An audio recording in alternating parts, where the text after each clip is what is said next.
மகாபாரதத்துலேருந்து ஒரு குட்டி கதை தான் இப்போ சொல்ல போகிறேன்.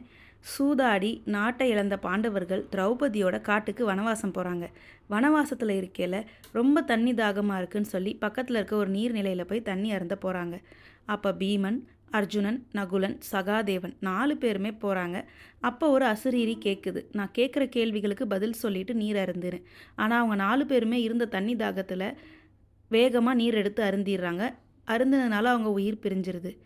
அவங்க 4 பேரையும் காணோன்னு சொல்லி தேடி வந்த தர்மர் பார்க்குறாரு.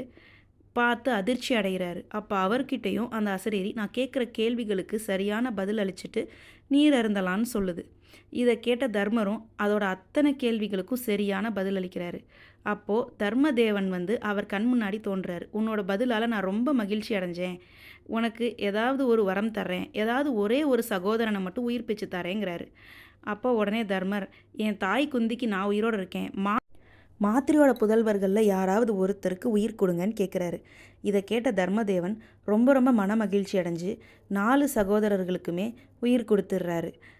அது மட்டும் இல்லாமல் நீ தர்மத்தை நிச்சயமாக நிலநாட்டுவன்ற நம்பிக்கை எனக்கு இப்போ வந்துருச்சுன்னு சொல்லி தர்மருக்கு வாழ்த்தும் சொல்கிறாரு.